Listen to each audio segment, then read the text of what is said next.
right, good morning, Brutal Planet listeners. This is Joey here.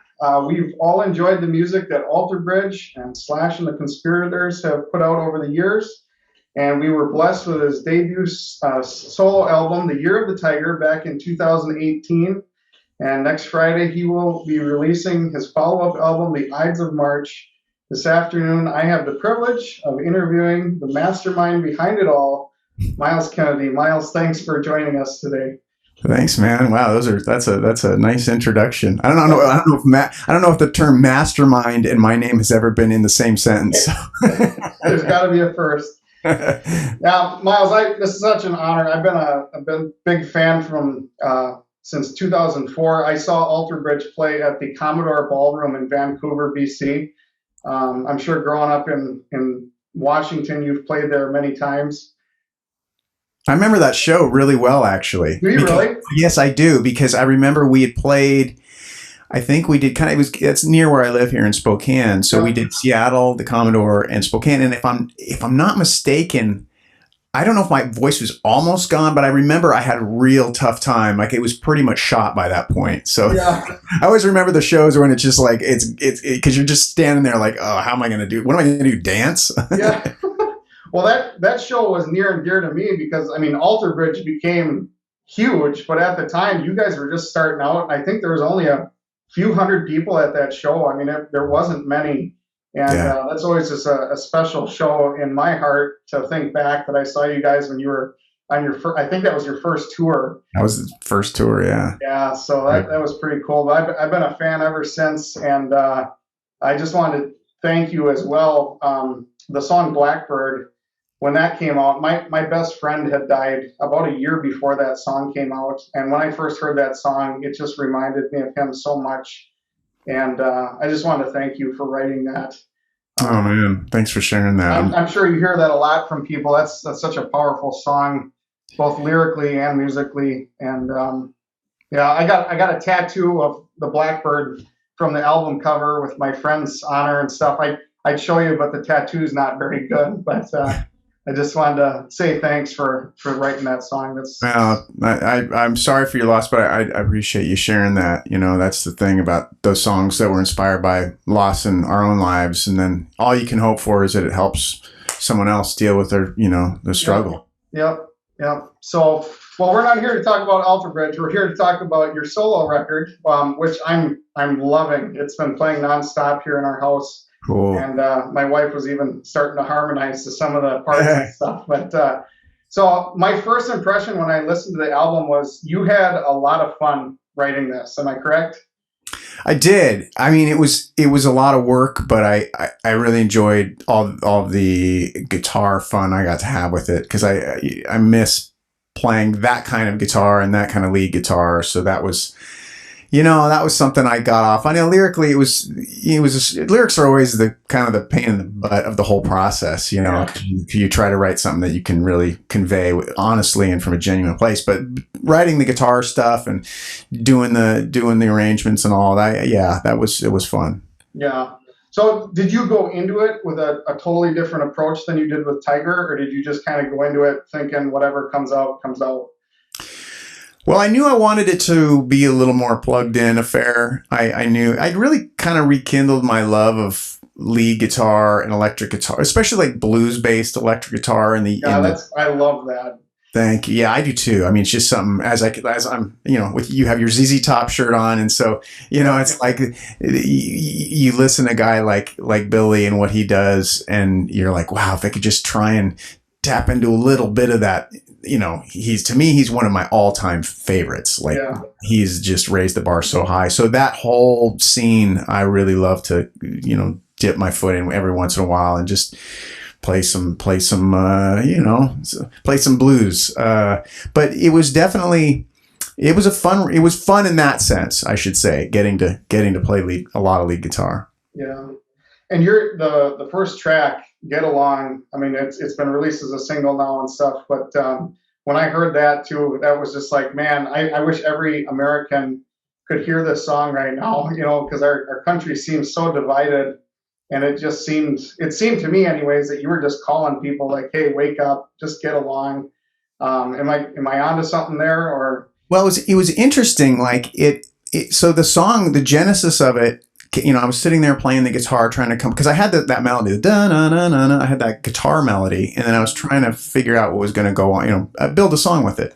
And so I'm playing the chord progression, and the first thing that happened was, why can't we all just get along? And I was like, well, interesting. And keep in mind, this was in March of last year. This was in 2020 of March. So it actually initially was going back and remembering the way things were, like kind of the dynamic of the riots in Los Angeles in 1991 or 92. Okay. And and I remember that had a really profound effect on me as a young person. It really, like, seeing that really broke my heart. And so then I was trying to weave it into paint with a broad stroke and just seeing how humans, and it's been going on probably since we were cavemen.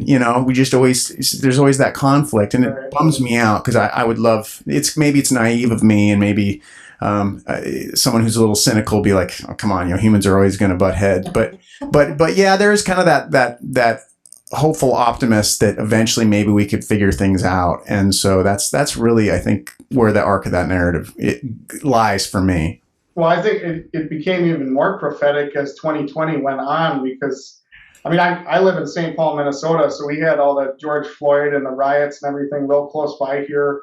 It was pretty scary here for a while. And, right. I had no idea. Yeah, I'm sorry. No, I was just going to say, I wish people would listen to learn and understand rather than listen to respond. Because if we listened to learn, I think we could get along better and solve more problems, but people are just so. Yeah, it's a strange time. I wish we could just kind of, I think and that's a theme that runs throughout a lot of the record, is the kind of that longing I have. I wish people could compromise more and just kind of talk, instead of just, and listen. Yeah. Listening. That's something that's a great point you make. So interesting times. Yeah, it is. So that song really spoke to me. It seems like that should be our theme right now. It's just getting along. But a couple other songs. To my understanding, I think I got an email just an hour or two ago that "Love Rain Down" just came out as a single today. It did. Yeah, I was going to ask you about that one. Anyways, I love that song. I've listened to that one a lot. Cool. I was just wondering. Could you give us a little background on that one? Where, especially lyrically, where is that coming from? It seems like a very vulnerable spot. Yeah. That's what's interesting is that's a really old song. So there's only 2 songs on the record that weren't written last year. "Love Rain Down" is one, and then a song called "Wanderlust Begins." And those were songs that were kind of like I keep referring to it as the song refrigerator. And I felt like the shelf life hadn't quite expired. So I thought, well, let's pull them out and utilize them. And they felt like they fit in the context of what a lot of these songs were about. And yeah, it is a vulnerable song. It's that when I hear that song now, it's like there's an element of longing there, and just, and I feel like a lot of us are longing right now. There's just a real deep pain.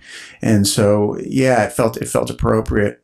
But interestingly enough, that song might have been forgotten about, but I had friends and family members like my brother and Mark Tremonti. They were like, when are you going to release "Love Rain Down"? That's one of my favorite songs you've ever written. And I was like, maybe this is the record to do it. So I'm glad it's finally out. Yeah, it's a great song. And then just the placement on the album and everything too, I felt like it was just perfect spot. And lyrically, I'm sure, whether someone's thinking about God or a loved one lost or whatever, I'm sure that they can, relate with that song lyrically. So that one really, really connected with me as well. Great.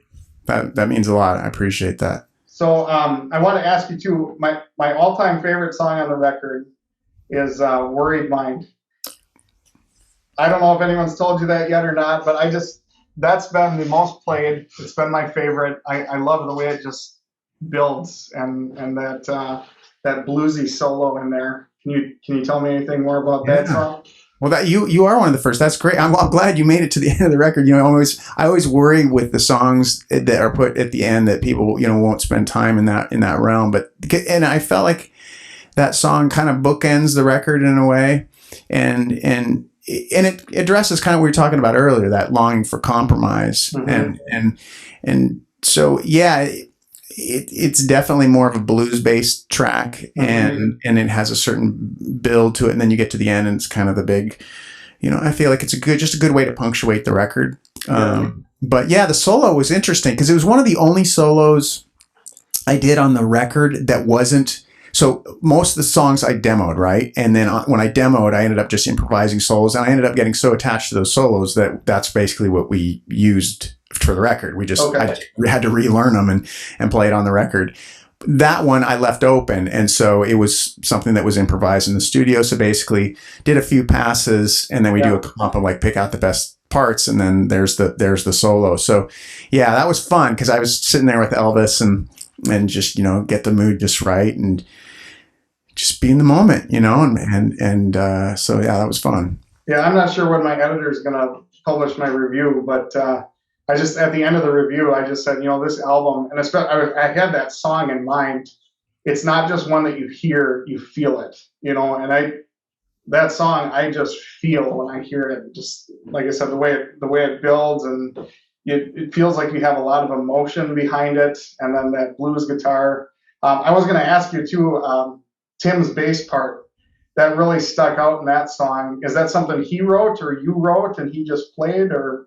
So that's a good question. So generally with the demos, like I would program like drums and everything, and then play the bass and all that. So I kind of had an idea what I wanted to hear. So Z would basically take the drums, and Z is a really amazing creative individual. So he takes them, makes them his own. And with Tim, yeah, he did a great job because I definitely had a vision, and I wanted certain space, and I wanted certain runs here and there. And so he would take the bass lines that I wrote and transcribe them, and then play them better than I could. He's got a great touch, and he's just so a studio, like he's a true Renaissance man. And when I walked in and saw the parts literally charted out, and I was just like, who does that anymore? Like, that's incredible.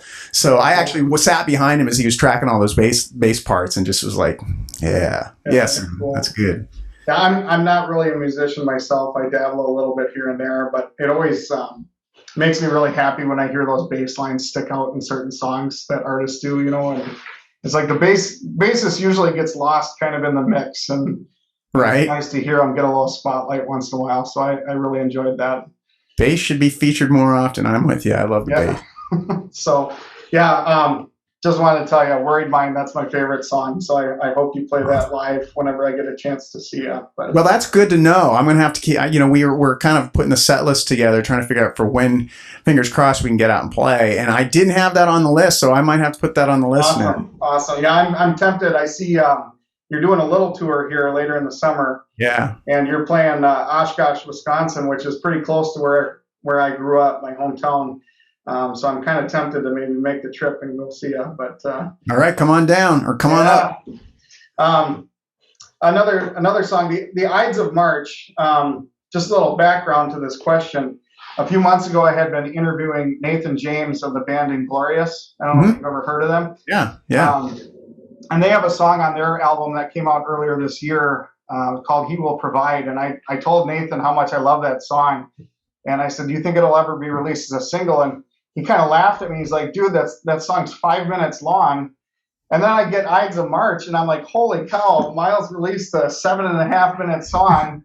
Why did Nathan laugh at me? And you can pull it off. So why that choice of a song for a single when it's that long?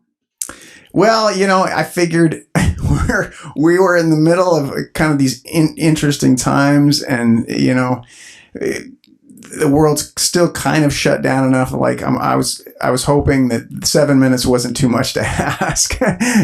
People are bored. No, actually, I think it was just because I felt like it was such an important part of the record, and since we weren't taking it to radio, and radio's a different thing, but just putting it on, out kind of into the interweb, and as like the second taste of what this record is, and I felt like it kind of summed up a lot of different elements that would help, I guess, give the listener a vision as to what this was going to be. And I'm glad we did, but yeah, 7 minutes is a lot to ask of people. But the thing is, like, when it's a good song, and I told Nathan this too with that song that they wrote. It's like when it's a good song, it doesn't matter how long it is. You know, people connect with it and they love to hear it. So That's all you can hope for. Yeah, you hope you don't lose them on minute 3. If they get to minute 4 and then minute 5, then yeah, yeah. That. But again, that was just another masterpiece of a song, I thought. So thanks for putting that out. right on. Thanks, So brother. this is probably the longest that you have not been on tour, right?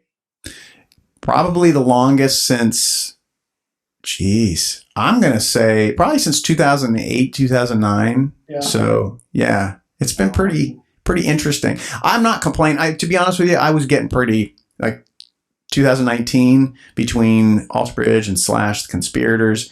I was out or in the. I was either on the road or in the studio for over 300 days that year. So I was getting a little bit beat up, and so in a way, I've looked at this as a chance to kind of power down and try and reinvigorate. Let's just put it that way. Well, and it's probably going to produce better music in the future here. Fingers crossed. Hopefully. So besides writing or doing music, what do you do to kind of recharge your batteries? What does Myles do on a Saturday morning or something? On a Saturday morning, my routine is so boring. It's like get up and exercise, meditate, have some coffee, and then play hooly hoo on the guitar for a while. Yeah. Our day is a little different now because we have the neighborhood cat has adopted us, and he's been coming around now for like the last 2 years. He's beautiful black, and he's totally cool. Looks like a little baby panther. He's so cool. I'm surprised, and we thought this got to be somebody's cat. But anyways, long story short, he's kind of integrated into the family, so now we take care of him, and he likes to play, and we've got a dog. So just domestic stuff that's probably boring. That's not boring. My house is always full of energy. We have 4 kids. 10 Oh wow! And a dog and stuff. So there's always energy around here, and that's awesome. That's why I use music as my escape. So how old are your kids? The youngest is 5, and the oldest is 10. Awesome. There's 2. Now, are they music fans? You turn them on? Are you turning them on to music? Oh yeah. Right. Cool. My oldest loves Alter Bridge and stuff. I'm sure he'd want to say hi, but I told him you got to stay in the basement so I can do an interview. But they're looking forward to going on their first live show. I haven't taken them to anything yet, but I'm worried that it'll be too loud for them. Right. Yeah, that's good. Yeah, it's good. Make sure their young ears are sustained. That's a good print.